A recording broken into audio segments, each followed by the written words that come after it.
Hello, everybody. I'm Dorothy Morgan, professional astrologer.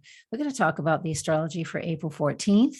We're also going to do a little bit of the astrology dice like we have been for months, and then we'll end with a card. So I want to get started, and we're going to look at, let me share my screen with you. Let me get that astrology chart up. Here we go. So this is the first one. It's just April 14th. This is just the middle of the afternoon.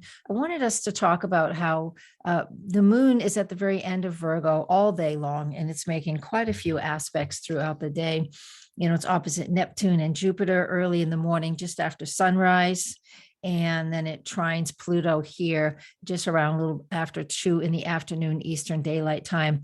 And so the reason I'm talking about this is, like, again, here's when the planet is at the end of a zodiac sign, it's going to make a connection to Pluto, meaning we're going to have this Plutonian, I know Pluto, so many astrology words. Let me try this a little more plain. What this tells us is pay attention to the details. That's this. Teaching at the same time, but paying attention to the details today, especially midday. This is 2 in the afternoon Eastern Daylight Time. So again, most of the bulk of the daylight hours, moon is making this aspect to Pluto. Paying attention to the details will absolutely help you to transform and change the important things that are going through that transition in your life right now. All right. Okay, we also have Mars at the last degree of Aquarius, and that is also a focal point because Mars in Aquarius is really has its mindset on thoughts and ideas and groups of people and what it wants to do, and it's very specific and very direct, and we're feeling that. It's been in that sign for 7 weeks, and it leaves tonight, and I'm going to show you that chart next. And so it leaves tonight, so all the way through the day, while we're paying attention to details, Mercury, moon in Virgo, we're paying attention to the details. And trine Pluto, trine Pluto is creating that change, that deeper change that we're looking for. Mars in Aquarius, the very end, is also asking us to make sure we have our thoughts, our plans, those ideas, whatever we've been working on over the last 7 weeks, while Mars has been moving through Aquarius. You know, is there anything finalizing of what needs to happen? All right. That's what we feel like for Wednesday. It's not Wednesday. That's what we feel like for Thursday, April 14th. Thursday, April 14th. We're going to feel that most likely all day. Now, the next event I wanted to talk about, I'm giving you guys a little more than I usually do. Patreon gets this if you want to join me over there. It's a great way to help financially support me, please. And thank you. When Mars enters the sign of Pisces, and it is not until 11:06 p.m. Eastern Daylight Time. And when it does shift into the sign of Pisces, it is a very different feeling than Mars in the prior sign of Aquarius. Mars in Pisces is compassionate and really longing to help and bring peace and harmony to the world. It's just that Piscean energy is the all, it's everything. It's not a direct line like Mars likes to do. Mars is pretty straightforward, but he has to work his magic through the sign of Pisces now for the next 7 weeks. And so that creates a sense of, I'm going to stop my share. That creates a sense of, you know, we're not sure what the focus is anymore. Right. We've been working with a lot of Piscean energy lately because of Jupiter and Neptune and Venus and Pisces as well. Now Mars has joined the sign. And so it will help us to, you know, really get into the collective feel of things. But we need to go with the flow when this comes on. We need to life to happen when Mars is in the sign of Pisces. And we need to find a way to express this creatively. I've lost here we are. The screen went away. Find a way to express ourselves creatively. And that's really, really important with Mars in the sign of Pisces. And it will stay in that sign for quite some time. I can give you let me do the ephemeris thing here. How long does it stay in the sign of Pisces? it'll stay in the sign of Pisces until it looks like it's about May 25th when Mars enters its own sign of Aries. So over these next 7 weeks, yeah, we do have that.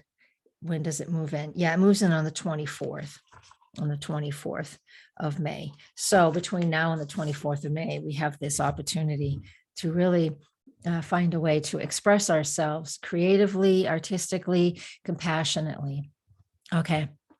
We're going to do the Astro Dice now. More astrology over on Patreon.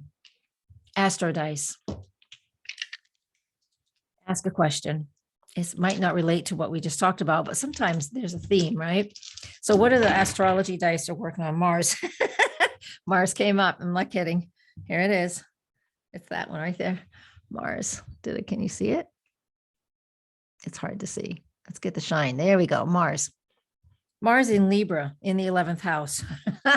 Mars is not a fan of the sign of Libra. It's the opposite sign of it, right? So it does not work well in that sign. However, it still has to work in that sign. And that represents this roll of the dice. If you were to ask a question, it's telling me that as a person, you need to take some action in regard to a partnership and a relationship, and or in regards to, what your hopes and dreams are. That's the 11th house. Libra is the partners and relationships. Now, this can also be that you, as an individual, maybe it's time for you now to step up, maybe become president or vice president of a club that you belong to. They still call clubs. A club, a group. That's the 11th house.